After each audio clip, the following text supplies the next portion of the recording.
voltamos aqui para a segunda parte da nossa aula, onde vamos continuar a discussão sobre a teoria de Vygotsky, né? Olha quanta coisa já vimos, né?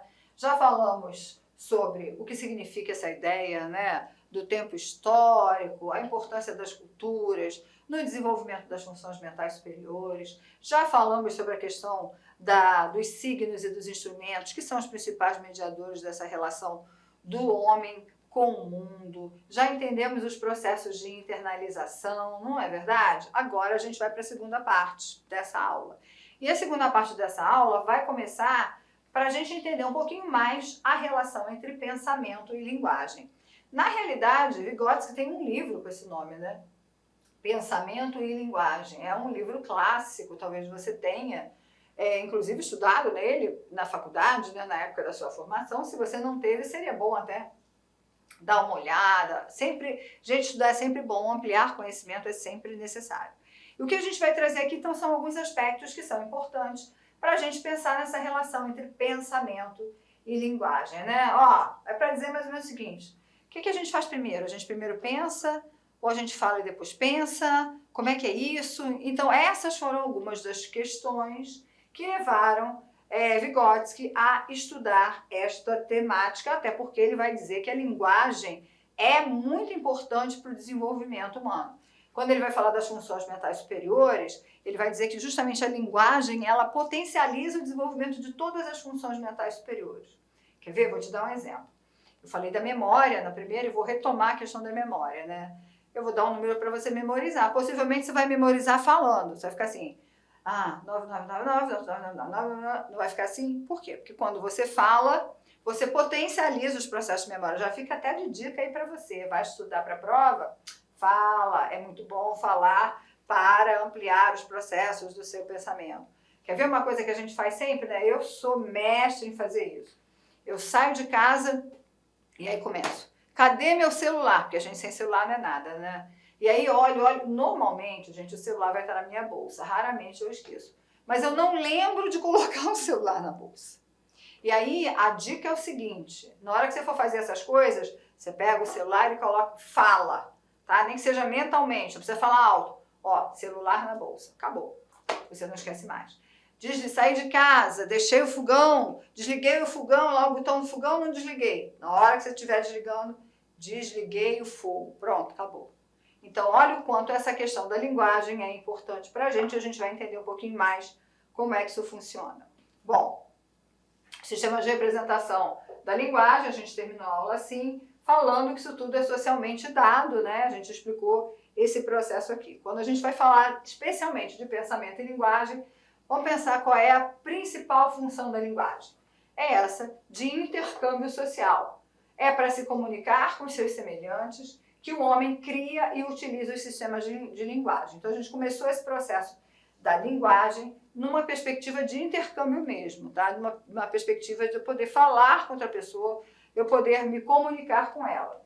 Esse intercâmbio necessita, para que seja possível uma comunicação mais sofisticada, da segunda função da linguagem, que é o pensamento generalizante. Então a gente tem uma função de linguagem que é puramente comunicativa, mas ela precisa de uma segunda função para a gente poder agir de forma mais sofisticada, que é essa função do pensamento generalizante. O que é o pensamento generalizante? É justamente quando eu tenho um encaixe da língua com o pensamento.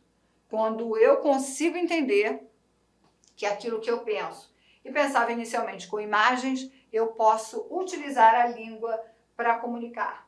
Então ela vai comunicar não só naquela ideia de chamar a atenção do outro, né? Não nós esse tipo de comunicação, mas vai começar a comunicar pensamentos. Vamos ver como é que isso acontece? Vamos lá. A linguagem, ela vai permitir ao homem formular conceitos. Então, se a gente hoje consegue construir conceitos, é porque nós temos a linguagem, porque ela nos permite abstrair e nos permite generalizar a realidade através de atividades mentais que são muito complexas. Então, todo o processo de abstração, que é tão necessário na escola, é um processo que precisa da linguagem, né? Ele está ancorado na linguagem. No pensamento também, mas eu preciso da linguagem, porque é justamente a linguagem que vai organizando toda a minha forma de pensar sobre aquela situação. Então, o significado da palavra, ele vai se transformando ao longo do desenvolvimento do sujeito, evoluindo porque integra novos sentidos e novas conotações. Então, por exemplo, vamos pegar uma criança e eu apresento para a criança a maçã. E eu vou dar lá a maçã para ela e vou dizer, olha, isso aqui é a maçã. Bom, ok. Ela vai reconhecer que é a maçã. Ela vai comer a maçã e ela vai começar a construir um conceito sobre o que é a maçã. Então, ela vai ter que categorizar, olha quantas coisas, ela vai ter que dizer que maçã é fruta. Isso vai acontecer, ó, com o tempo, com a experiência. Isso vai se ampliando, vai evoluindo e vai integrando novos sentidos. Então, aquilo que era maçã só que ela comia, daqui a pouco ela vai começar a construir esse conceito de que maçã é uma fruta. Ela vai poder diferenciar se a maçã é uma fruta, a maçã não é uma verdura, a maçã é doce ou a maçã é salgada. Ela vai começar a categorizar e vai começar a construir novos conceitos. Sempre nesse processo de uma evolução que vai acontecendo, porque a gente vai se desenvolvendo ao longo do tempo e ao longo do contato com aquele objeto. Então, a fala, ela tem sempre uma função que ela é planejadora, ou seja, ela introduz mudanças qualitativas na cognição da criança, reestruturando diversas funções psicológicas, como a memória e a formação de conceitos. A gente tem uma prática na escola que é muito ruim, né? A escola tradicional gosta de aluno calado, gosta da prática do cálice, você só pode falar a hora que eu mando. Na perspectiva do desenvolvimento, na perspectiva das aprendizagens, pela teoria vigotskiana, isso é a pior coisa que poderia acontecer. Porque quanto mais eu falo sobre aquela temática, mais eu organizo o meu pensamento sobre aquele tema e mais eu aprendo. É sempre nessa ideia. Por isso que hoje muitas escolas vêm reformulando as suas práticas pedagógicas, tirando o aluno daquela condição total de passividade, né, de ser um sujeito passivo, unicamente respondente, e colocando a criança numa situação de argumentação, onde a criança vai pesquisar e vai falar sobre matemática. Mesmo que ela não fale tudo corretamente, mas ela precisa falar dentro da experiência que ela tem. Então, hoje é muito comum escolas já de ensino fundamental e às vezes na educação infantil fazerem seminários, onde as crianças apresentam algum tipo de experiência, onde as crianças falam justamente por conta dessa importância. Quanto mais a criança fala, mais ela organiza o seu pensamento. E melhor, então, para todo esse processo de aprendizagem. Portanto, essa questão da fala é essencial. O desenvolvimento do pensamento e da linguagem, que são coisas muito importantes, eles não acontecem ao mesmo tempo, eles não são um processo só. Na realidade, eles têm origens diferentes e eles vão se desenvolvendo segundo essas trajetórias que são diferentes e que são completamente independentes. Vamos pensar no bebê. O bebê está lá brincando, eu dou um brinquedinho para o bebê e o bebê faz e grita, né? Faz aqueles gritinhos de bebê. Isso é fala, ó, esse é o primeiro exercício, né? Ele já sabe que ele pode produzir sons, ele vê as pessoas produzindo som e ele começa a exercitar. Às vezes ele está brincando e está gritando. Então ele está lá num brinquedinho de encaixe. Ele consegue encaixar lá a forma no lugar correto. Então eu sei que o pensamento dele também está se desenvolvendo. Mas aquilo que ele falou, aquele som que ele emitiu, não necessariamente é resultado daquilo que ele fez aqui. Não tem uma ligação entre o som que ele faz e a ação que ele fez. Por quê? Porque a fala está caminhando numa direção, está se desenvolvendo, mas numa direção, e o pensamento, ó, também está. Então, eles são desenvolvimentos independentes de acordo com o Vygotsky. Só lá na frente é que vai ocorrer essa ligação, essa estreita ligação entre os dois fenômenos. Então, antes do pensamento e a linguagem se associarem, existe na criança pequena uma fase pré-verbal no desenvolvimento do pensamento. Então, ela está pré-verbal, presta atenção, pré-verbal no desenvolvimento do pensamento e uma fase pré-intelectual no desenvolvimento da linguagem.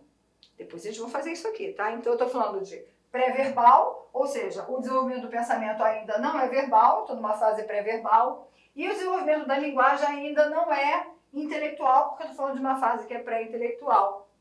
Então, antes de dominar a linguagem, a criança demonstra a capacidade de resolver problemas práticos, de utilizar instrumentos e meios indiretos para conseguir determinados objetivos. Por quê? Porque ela está nessas fases aqui, mas ainda não houve o encontro entre fala e pensamento. Então, nessa fase pré-verbal, do desenvolvimento do pensamento, que era o que a gente está falando, há um tipo de inteligência, que é a inteligência prática. Ou seja, a criança age no ambiente sem mediação da linguagem enquanto um sistema simbólico.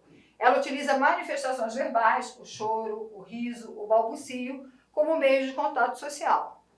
Na fase pré-intelectual do desenvolvimento da linguagem agora, né, o que acontece? A fala se torna intelectual quando ela ganha uma função simbólica generalizante. E o pensamento se torna verbal, mediado por significados dados pela linguagem. E isso aqui vai acontecer em torno dos 2 anos de idade, quando a criança descobre que aquilo que ela pensa pode ser falado. Então ela faz esse encontro entre as duas trajetórias de desenvolvimento que vinham de forma separada. Então, eles vão seguindo essa sua trajetória até que em determinado momento do desenvolvimento, seus caminhos se unem, surgindo então o pensamento verbal e a linguagem racional. Então, o pensamento verbal é isso que eu estou falando, e a linguagem racional, ou seja, eu uso a minha linguagem para expressar esse pensamento. E é tão interessante que se a gente for pensar no pensamento da criança, a criança pequena, ela pensa, só que ela não pensa com palavras. O pensamento dela é dessa inteligência prática. Como é que ela encaixa aquilo ali? Como é que ela separa as coisas? Como é que ela está pensando isso? Ela não está pensando com palavras do jeito que a gente pensa, mas ela está pensando. Quando ela começa a fazer essa situação de pensar utilizando as palavras, é que a gente tem um amplo processo de desenvolvimento que começa a se potencializar e que acontece. E aí o ser humano, tá aqui, passa a ter a possibilidade de um modo de funcionamento psicológico que é muito mais sofisticado, mediado pelo sistema simbólico da linguagem. E é por isso que a gente sempre chama atenção do quanto é importante observar esses processos de fala da criança. Criança que já tem 2 anos e pouquinho, e não fala nada, não tem essa característica de usar a fala para expressar aquilo que ela está pensando, a gente presta atenção. Podem ser várias coisas, pode ser uma falta de interação, pode ser muita coisa, mas não aceita muito aquela discussão de cada criança tem o seu tempo.